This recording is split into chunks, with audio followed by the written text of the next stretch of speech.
Hello, my name's Rigney, and I'm going to be teaching a short series that I've created for knee health, knee agility, and knee rehab. I'm a professional dancer and bodywork therapist in a method called the Ilan Lev method. These tools are just a collection of exercises and tools from Feldenkrais or Ilan Lev that I've compiled for keeping my knees healthy and happy, and I hope I can just share them with you to help you explore the health of your knees. So first off, one thing that I think is really important about the way that we move our knees is finding how we can move our knees from the back of the leg, from the hamstring, and also how the knees work in conjunction with the ankle and the hip joint and the rest of the body, of course. Everything is always full body, but if you're having knee pain, figuring out the coordination and agility and the relationship between ankles, knees, pelvis, and actually ribs is going to be really helpful for healing and for finding efficiency of movement. So before we start, let's just sit on our sitting bones and collapse our weight. Now, everything I'm doing on the floor can also be done sitting in a chair on a stool. So if you're finding sitting down on the floor to be hard on your low back, I really recommend trying this all in a stool. But let's just sit for a moment and feel our sitting bones, these pointy guys, falling and rooting deeply into the ground. And you can slouch, you can really drop your weight. And just listen to the back side of your legs, any part of your body that's making contact with the floor. So the flesh of your calves, the heel bones, the sitting bones, the meat on the back of your thighs. And now take your body up. Find a feeling of floating in the spine by lifting the rib cage up and making it available for movement. Good. And collapse. So in this collapsed state, we might feel heavy. We might feel that our muscles are relaxed, but more often than not, relaxed is really relative, and it just means we're used to this coordination of letting go. So now let's float our rib cage above our pelvis. Find our spine is available to move. Good. And notice when you lifted your rib cage and floated your spine, if perhaps you actually pushed the backs of your legs down. Collapse one more time just so you can sense this. Good. And now float the ribs above the pelvis and actively push your heels and your sitting bones down into the floor. Yes. So exaggerating what we push down in order to lift something else. This is something that's really important for understanding our body in relationship to gravity. How do we push down the floor to float the ribs? Good. Good. And now, by pushing your heels down into the floor, freeing your knees. Good. Finding the ability to turn in and turn out the thigh bones. I'm really floating the ribs. I'm trying to get a lot of space between ribs and pelvis, as if I could make more space between my bottom ribs and my pelvis. Good. In the front and also in the back. Good. Good. And now let's also explore how we shift our weight on our sitting bones. Good. We touched this in the previous class that I did, but we'll touch it again in sitting, how we shift our weight. I lift and float my ribs. Good. And I push the floor away. Yes, there's a lot of activation of the heel pushing down into the floor. And you'll notice when you do this, when you push the heel down, you'll feel that the muscles on the back side of your leg become more toned. You can check that. You can release the heel, so there's very little pressure between heel and floor, and then push the heel down, you'll feel your hamstring light up. Good, so we're just shifting our weight, lifting one sitting bone, good, and dropping, lifting the other. This is just our baseline, and really noticing and enjoying how much the rib cage shifts to accommodate this movement. Good. Good, you can play with that a bit. Really pushing the heel down and lifting the sitting bone, pushing the heel down, lifting the sitting bone. So if I'm lifting my left sitting bone, I'm gonna push my left heel down. Yeah, and when I do that, my hamstring ignites. And because my hamstring is ignited, my knee can bend and straighten, and my quad or front of my leg can stay soft, which is really helpful for the knees. Oftentimes when we have knee pain, the quads, the IT bands, the psoas, any of these massive muscles in the front are overly tight or are in an imbalance and pulling on one side or the other side of the kneecap. So by activating our knees from the back of the leg, we're giving our knees a real break, and they get to function anatomically correctly. Okay, so crossing the right leg over the left. Good. This is going to be a play between foot, knee, pelvis, and ribs for you. So this is your own research that I'm guiding you through. First, let's take our hands and grab the foot. I have my fingers around the laces portion of the foot, and my thumbs are on the underside of my foot. And I'm going to spiral the ball of my foot to face up towards the ceiling. So I'm using my hands to spiral the foot. I like to imagine I have a little face on the foot, or just eyes, and the eyes want to look up at the ceiling. So I'm spiraling, I'm twisting. It's a slight ankle stretch, and it's also a stretch that's really helpful for the sciatic nerve. So I'm spiraling the foot to look up. Now, we all have different amounts of flexibility in our ankles. So you may be able to get the ball of your foot fully to the ceiling, and you may not, and all of the options are fine. What I'm more interested in is less the position and more interested in the spiraling. So as the foot spirals, I want you to listen to the echo of this spiral in your shin bone. And if you feel you want the foot to spiral more, find how something else in the body can accommodate this action. So the direction is to spiral the foot to look up, and you can explore what might help the foot to achieve this action. Think about letting go, and think about the chain reaction of movement through you. Good. Now we're going to spiral the foot to look down at the floor. So we're twisting the foot from the ankle to look down at the floor. Good. You want the little face of your foot to see the floor. At a certain point, you'll reach the end of that movement for your ankle. And at that point, I invite the knee to come up. So when I run out of movement, I'm trying to get the foot to look down, and because I've run out of movement in my ankle, the knee says, okay, I will help, and comes up. Good. So spiraling the foot to look up at the ceiling, let's see how the knee can assist. Maybe the knee can go down so the foot can look up better. Aha! And then I spiral the foot to look down, and I let the knee follow. This is a game of yielding and following. Good. So spiraling the foot to look up.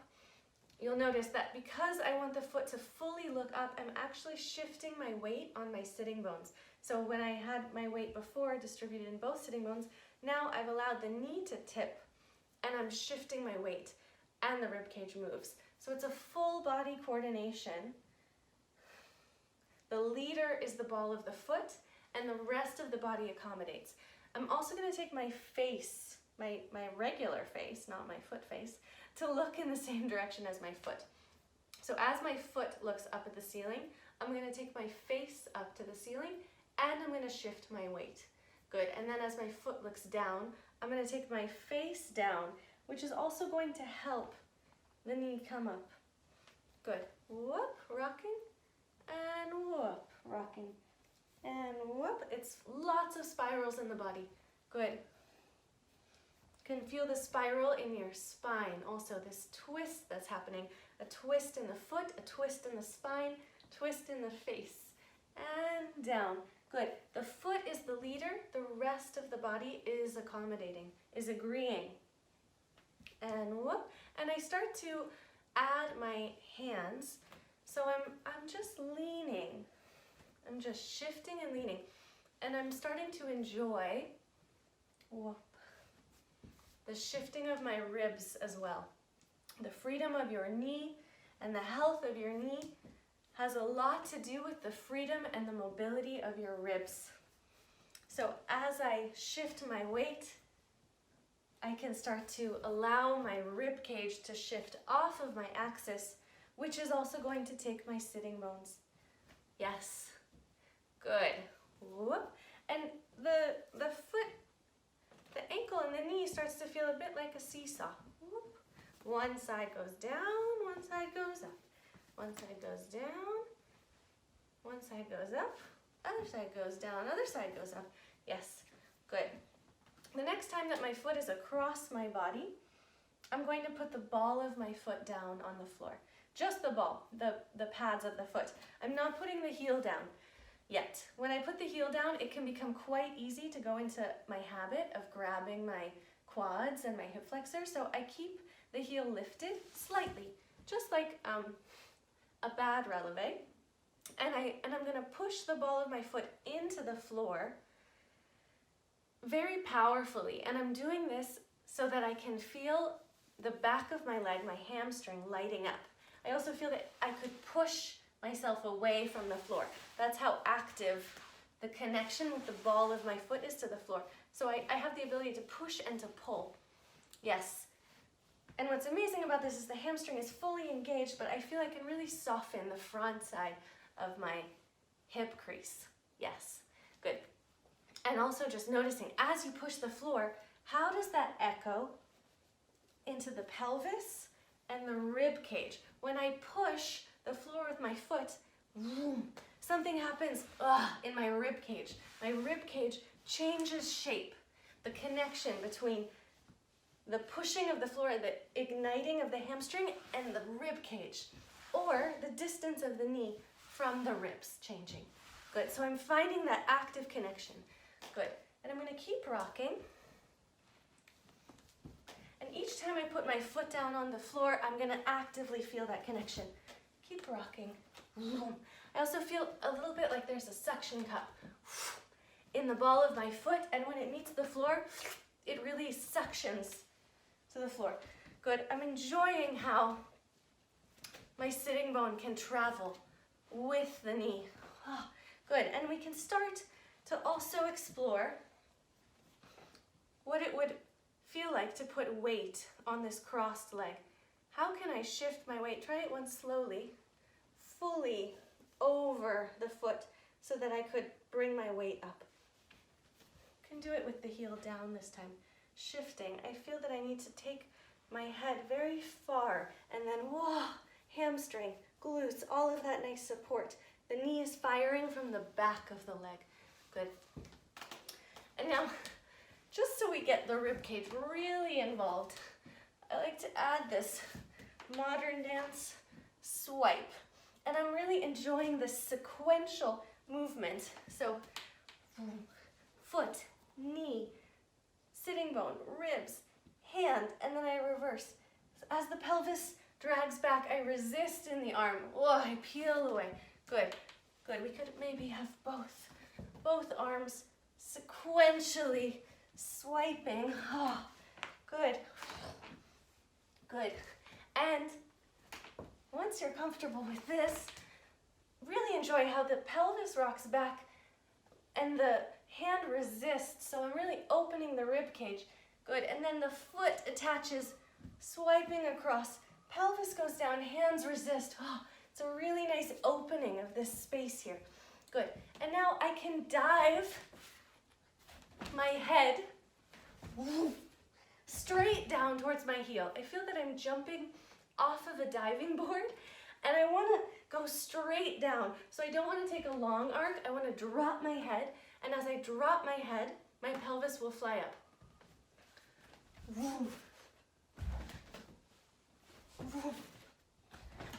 And the hamstring will really push the floor down, finding the pendulum of the body. Good. Woo. Take the leg out. Other side. Left foot over right thigh. Good. Twisting the ball of the foot to look up. It's a really nice little stretch for the outside of the foot. And when I reach my limit, so I can't twist anymore, I'm going to take my face up. Notice immediately when I take the face up, my whole spine shifts. Everything spirals and I can twist more. I can take my knee down. Whoop. I take the ball of the foot to look down. When I run out of room, run out of twist, I allow my face to look down and the knee to come up. I spiral the bottom of my foot to look up. I take my face up. And just as a rule of thumb, when we're working throughout this whole exercise, I'm also questioning the placement of my torso. I want it to be an active dialogue. So sometimes it's helpful to lean the rib cage back. Sometimes it's helpful to tip the torso forwards. I'm in an active dialogue with the meeting point of my legs to my pelvis and the angle of my spine. Do I want to try this in a curved spine or an arched spine? Asking myself lots of questions. Good. And spiraling the foot to look down. Take my face down, lift the knee up.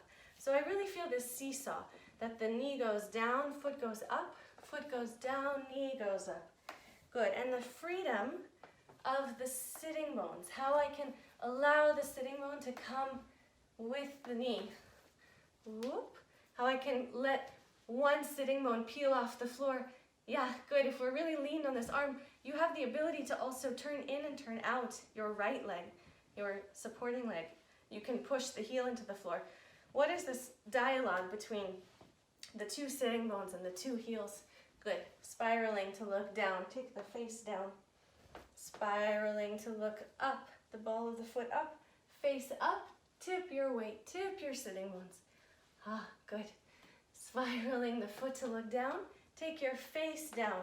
Let the knee come up. Good. So we're really starting to understand this seesaw action. Good. The next time, here, let's just exaggerate the rock for a moment so we can really feel and start to enjoy the shift of the ribs too. Chain reaction. Everything is connected. Yes, what happens to the rib cage when the knee goes up? Good. The next time your foot is across your body, placing the ball of your foot down on the floor. Small releve. Really active toes. I want to have frog toes. Pushing the floor with these froggy toes in a low releve. So my hamstring really ignites. The back of the thigh really ignites. I can push the floor and pull myself back. I can push the floor. Just check. It's that kind of live connection. Yeah, and you can even rock yourself. Whoa. It's a very active connection. Good. And then just side to side, we're rocking. I try and stay true to the ball of the foot, really being the motor or the leader of this action, and everything else in my body accommodating this. So the ball of the foot wants to look up, ball of the foot wants to look down, ball of the foot wants to look up, ball of the foot wants to look down. Good. And I'm just adding the arms so that I can clarify the chain reaction of my ribs and my spine. Good. And I'm allowing my head to paint the ceiling. Starting to feel this long arc that the head is painting on the ceiling. Good. And I can dive down. It's a big circle. Jumping off the diving board. The hamstring really ignites. Good. Woo, and coming out. Nice. Part 2. Yes. So, right foot back over the left leg. I think one of the most underutilized body parts in relation to knee health is the pinky toe and the outer metatarsal, and that whole line up to the knee. So this next portion of training is going to be to wake up our awareness of the relationship between our pinky toe and our knee health and happiness. So I find this area can be quite numb on myself and others. So I'm just gonna grab my pinky toe with my left hand, not too delicately, and I'm gonna make little circles. I'm just making little circles with my pinky toe, and I want the circles to drag the rest of the foot. So in other words, I could do it localized and the foot would barely move, but I want the circles of the pinky toe to drag my whole foot. I'm trying to better understand how the rest of my foot relates to the pinky toe. And while I'm doing this little coffee grinder crank, I'm listening to the echo of this movement that's happening all the way in the outside of my right knee. I imagine it like little movie theater lights, like when the movie theater lights light up to light your way to the exit. Zoop, little pinky toe to outside of knee.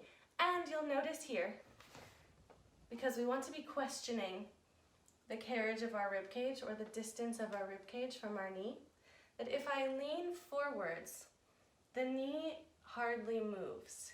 If I lean backwards, the knee starts to have more freedom to participate in this action. Forwards, I'm kind of jamming the knee. Backwards, I'm creating more space.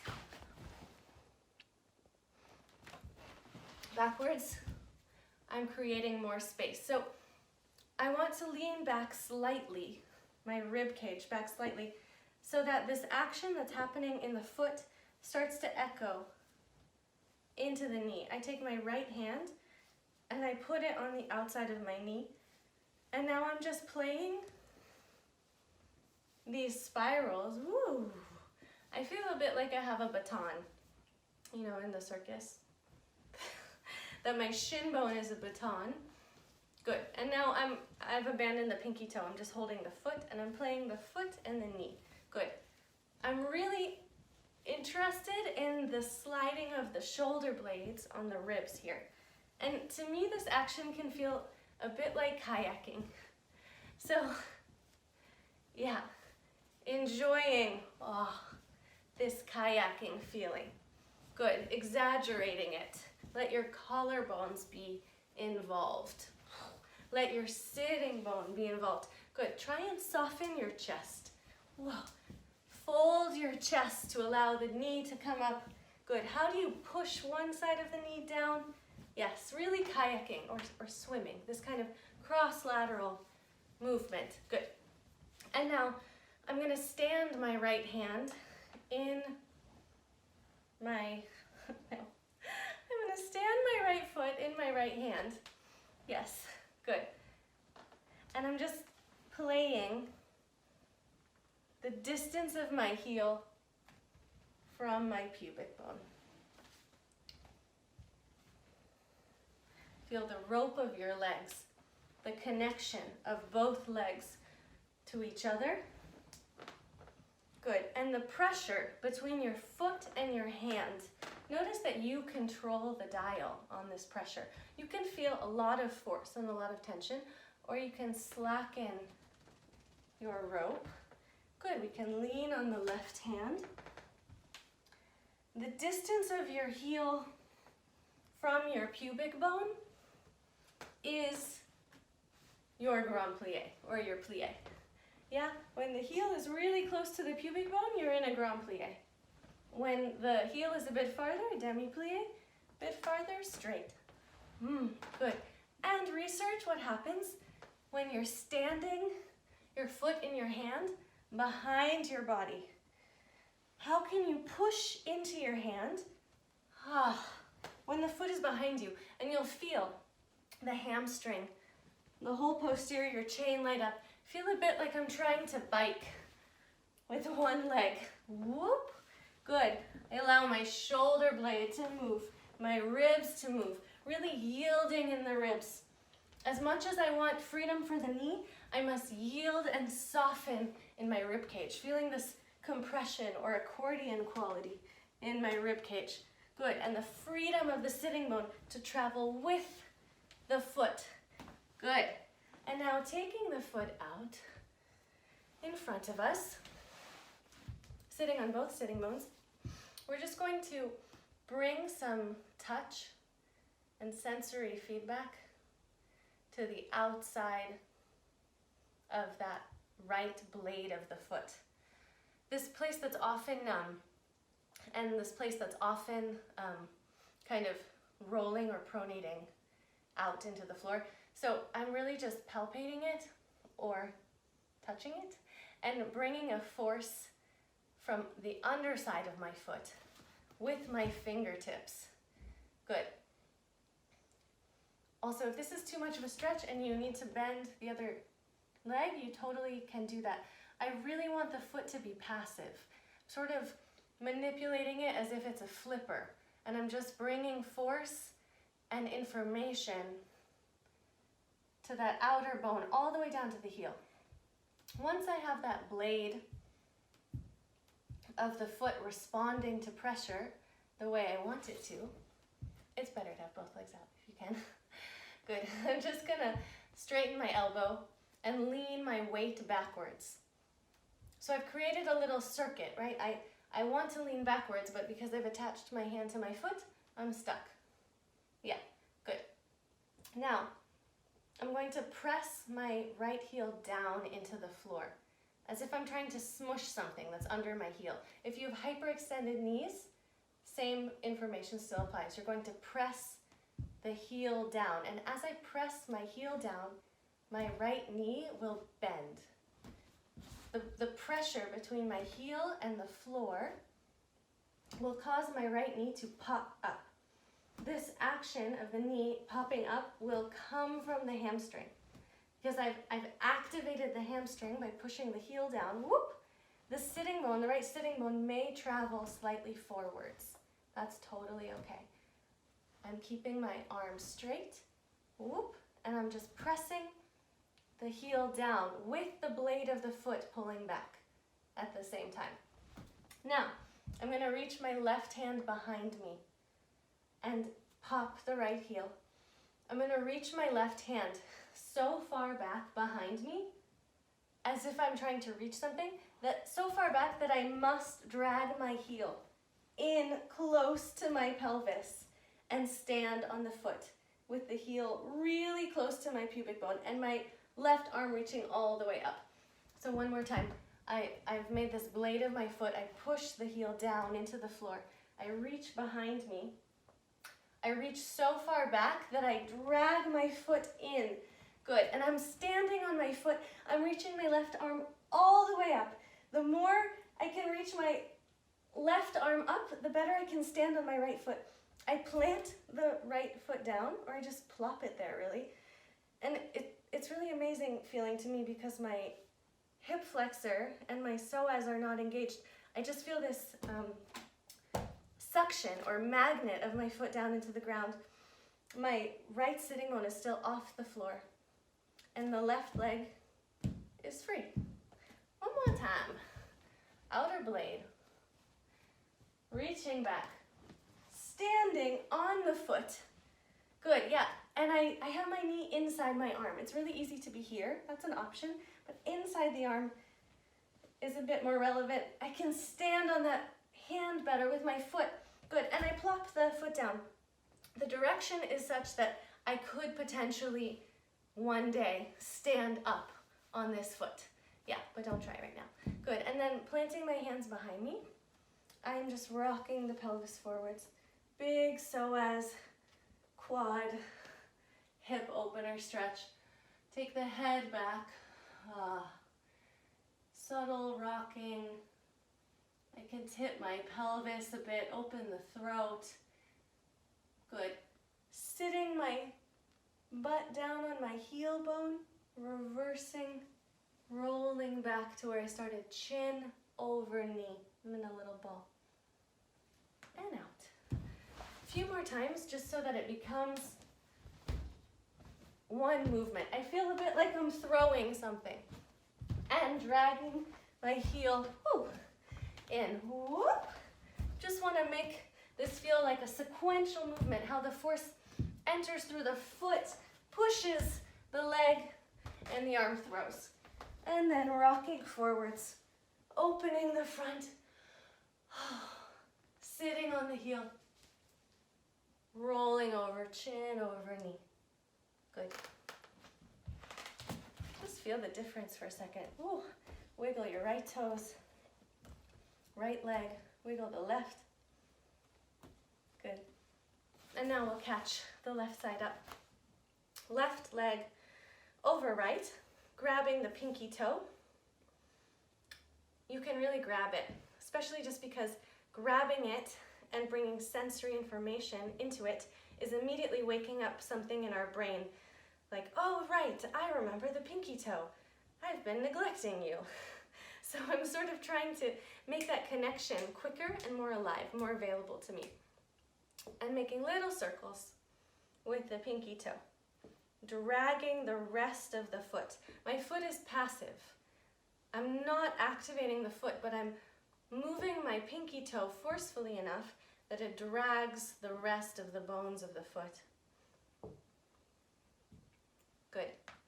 And now feeling this echo, this connection to the outside of the left knee. I like to imagine little movie theater lights. Whoop.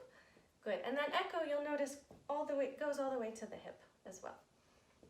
Good. Leaning back slightly gives me a bit less weight on the knee and starts to help me understand how my rib cage is connected to the freedom of my knee.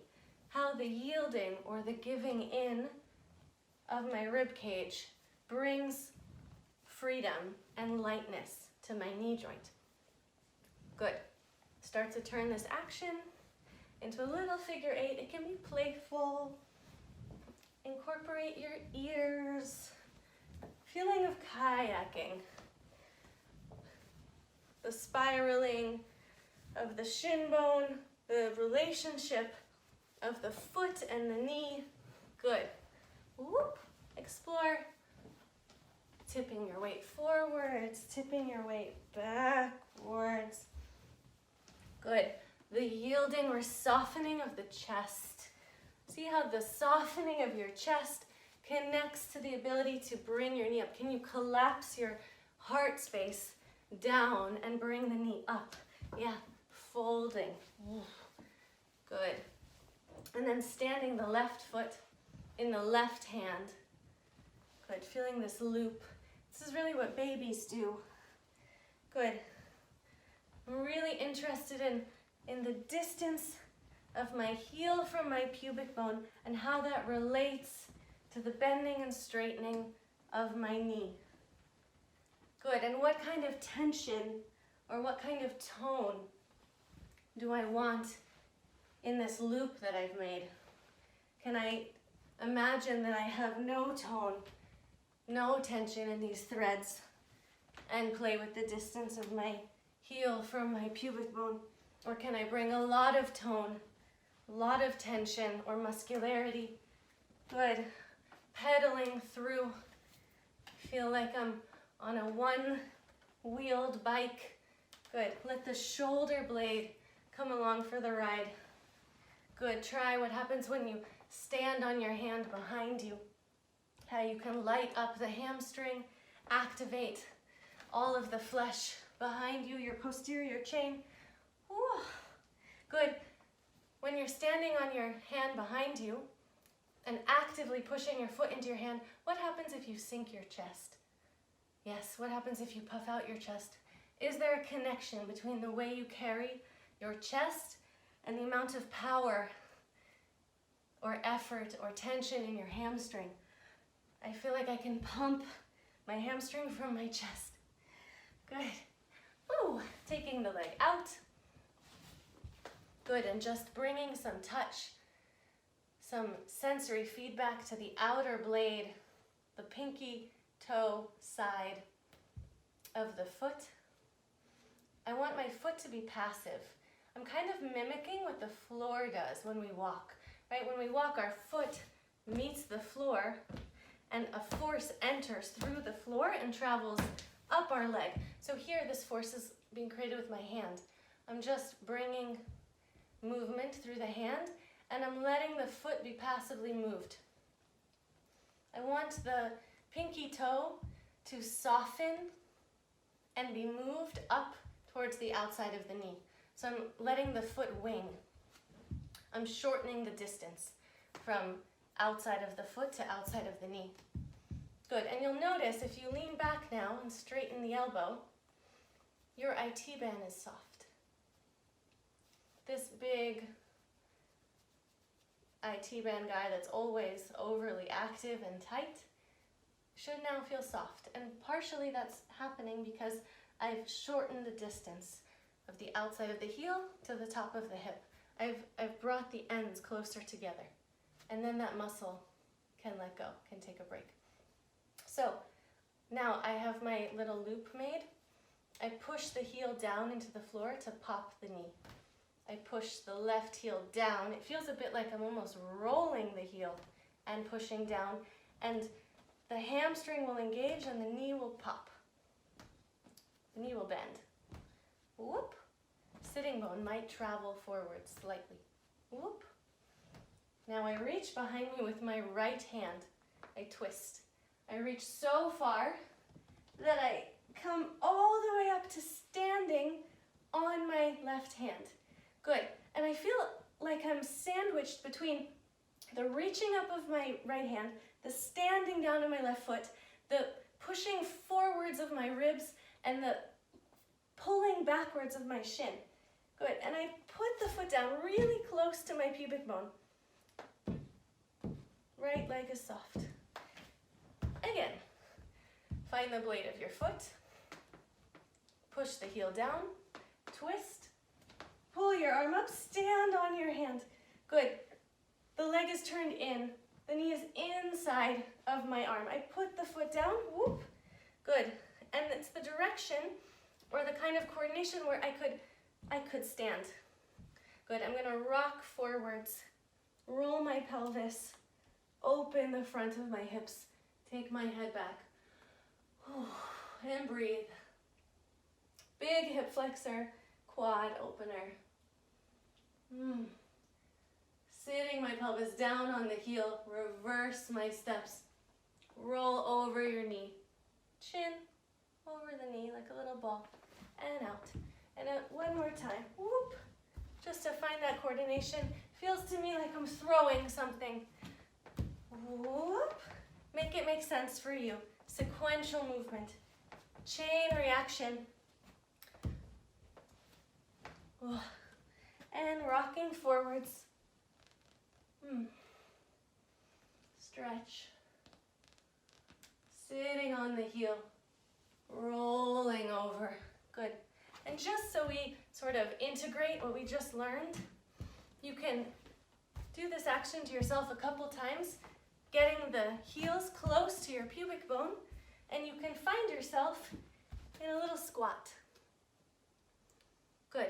And now, remind yourself of that connection of pinky toe to outside of knee in the squat. Push the floor down, lift your pelvic floor. Good. And drop. Pinky toe to outside of knee.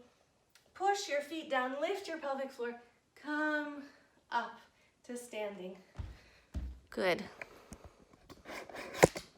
Whoop. Whoop. Good, and just a couple times to integrate this, we'll take a couple pliés, some grand pliés. Feel this energetic line from pinky toe to outside of knees, all the way up to the outside of your hips and your glutes. Plié. Pull the knees out. Activate the pinky toe line. Good. And down. Ooh, chain reaction. Good. And plie. Feel the pinky toe. That outer line supporting the knee. Plie. Good. Push the floor down. Activate your pelvic floor. And up. Releve. Whoop. And down. Good. And just shifting the weight. Can you bring a memory of that coordination or that force from the floor and your foot through to the ribs. Can you find a play of the push of the floor and the distance of the knee from the opposite ribs? How do the ribs make space for the knee to straighten? It's a bit like a pendulum feeling. And shifting the weight. Play with your rib cage.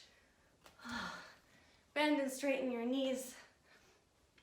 Distance of pubic bone from heels is your grand plie.